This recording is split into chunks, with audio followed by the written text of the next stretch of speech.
Justice PB बजंथरी अगर supreme court के chief justice बन गए तो बड़े बड़े अधिकारी नप जाएंगे। डिप्टी सेक्रेटरी हो या जिले के डीएम, इनके सामने सब चुप रहते हैं, बच्चों की तरह क्लास लगा देते हैं। करीब 3 साल में निपटा दिए थे 20,000 मामले और रिकॉर्ड ऐसा कि 2.5 महीने में बन गए हाई कोर्ट के जज। सुप्रीम कोर्ट का चीफ जस्टिस बनना हर जज का सपना होता होगा। लोग सोचते होंगे कि देश की सर्वोच्च न्यायालय सर्वोच्च कुर्सी पर पहुंचने का अवसर मिले, लेकिन हर किसी को यह मौका नहीं मिलता। हम आपको एक ऐसे जज की कहानी बताने जा रहे हैं जिनका अब तक का रिकॉर्ड देखेंगे तो आप कहेंगे कि अगर ये सुप्रीम कोर्ट के चीफ जस्टिस कभी बन गए तो अधिकारी हांफने लगेंगे। उन्हें सुप्रीम कोर्ट जाने में भी डर लगेगा कि कहीं जज साहब की फटकार न पड़ जाए। पहले एक वीडियो देखिए जिसमें बिहार के मधेपुरा जिले के डीएम को पटना हाई कोर्ट के जस्टिस पीबी बजंथरी कैसे ड्रेस कोड को लेकर फटकार लगा रहे हैं। ओरिजिनल सर्टिफिकेट को जाली बताने पर अधिकारी की भरी अदालत में फटकार लगा दी गई। फिर आपको पूरा मामला और इनके बारे में बताते हैं। You are an IAS officer? Sir, 2014 batch, sir. You are not in proper dress, sir. Sir, I'm Show extremely me sorry, any- sir. Show me any exemption. Sir, Where is the exemption for dress code? sir, I was being told that I must wear the tie. Huh? I must wear the tie, sir. Otherwise, Huh? I'm in a formal you- attire, sir. I beg your Then pardon, why I sir. should hear you when you are not in the proper Sir, dress sir, I code? beg your pardon, sir. Sir, I'm sorry, sir, for that. That is the only word available. Sir. Next time I'll be careful, sir. Why? What is this? The Anganwadi Sevika selection. How did you come to the conclusion that it is a forged document? Sir, this where is the a finding. Sir, it's an old case, sir. My predecessor came to this conclusion, sir. Sir, there was a reasonable doubt because school passing No, certificate. if it is reasonable doubt, you should hold an inquiry, preliminary inquiry. Yes, And sir. have you given an opportunity to the petitioner Sir, before declaring that you have produced forged document?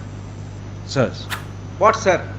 जज साहब का गुस्सा सिर्फ इस बात का नहीं था कि डीएम साहब टाई पहनकर नहीं आए थे, बल्कि जज साहब इस बात से भी गुस्से में थे कि ये कैसा अधिकारी है, सर्टिफिकेट की जांच किए बगैर ही उसे जाली बता दिया। मीडिया रिपोर्ट के मुताबिक कंचन कुमारी उर्फ कंचन देवी ने पटना हाईकोर्ट में रिट याचिका दायर की थी और कहा था कि आंगनबाड़ी सेविका के लिए मैंने आवेदन दिया था, लेकिन मेरे सर्टिफिकेट को जाली बताकर उम्मीदवारी ही रद्द कर दी गई, जबकि सर्टिफिकेट ओरिजिनल है। पूरा मामला सुनने के बाद जज साहब ने सीधा डीएम को तलब किया और पूछा कि बताओ ये क्या है। वैसे जज साहब का ये अंदाज कोई नया नहीं है। कर्नाटक के बेंगलुरु के रहने वाले जस्टिस पीबी बजंथरी के सामने क्या डीएम और क्या सेक्रेटरी सबको एक बार में नाप देते हैं। ये बिहार हेल्थ डिपार्टमेंट की सेक्रेटरी हैं, जिन्हें जज साहब ने कहा कि आपने ये क्या पहन रखा है, कोर्ट का प्रोटोकॉल जानते भी हैं या नहीं। ऐसे ही हालत हेल्थ डिपार्टमेंट की डिप्टी सेक्रेटरी की भी हुई थी, जिन्हें ड्रेस कोड के लिए नहीं बल्कि प्रमोशन रोकने के लिए फटकार लगी थी। कर्नाटक के रहने वाले जस्टिस पीबी बजंथरी 2 जनवरी 2015 को कर्नाटक हाईकोर्ट के एडिशनल जज बने थे। 2.5 महीने बाद ही उनका ट्रांसफर पंजाब हरियाणा हाईकोर्ट में बतौर जज हुआ। 3 साल बाद वापस कर्नाटक गए। साल 2021 में कर्नाटक से तबादला होने के बाद पटना पहुंचे हैं। 7 महीने में कई अधिकारियों को फटकार लगाई। कर्नाटक हाईकोर्ट के चीफ जस्टिस ने तब कहा था कम समय में ही इन्होंने 20,000 से ज्यादा केस सुलझाए। मतलब काम के मामले में जज साहब का रिकॉर्ड बड़ा शानदार रहा है और इन्हें यही लगता है कि अगर अधिकारी ही कोर्ट का प्रोटोकॉल फॉलो नहीं करेंगे तो और कौन करेगा। दरअसल अधिकारियों को ट्रेनिंग में बात सिखाई जाती है कि जब भी कोर्ट में कोई सबूत पेश करने जाएं या आपको बुलाया जाए तो प्रॉपर ड्रेस में जाइए। कोर्ट में दाखिल होते समय और कोर्ट से वापस आते समय सैल्यूट कीजिए। बिना कोर्ट की परमिशन के अदालत ना छोड़ें। ऐसे कई कायदे कानून हैं जिन्हें अधिकारी फॉलो नहीं करते तो जज साहब का गुस्सा 7वें आसमान पर पहुंच जाता है। सोशल मीडिया पर जब से इनका वीडियो वायरल हुआ, कुछ लोग कह रहे हैं कि जज साहब ने अच्छा किया तो कुछ लोग कह रहे हैं कि कॉलोनियल मानसिकता वाला ड्रेस कोड क्यों फॉलो करना चाहिए। लेकिन सच तो यही है, जो संविधान में लिखा है, जिससे देश चल रहा है, उसे आपको फॉलो करना ही होगा, चाहे आप आम नागरिक हो या फिर बहुत बड़े साहब।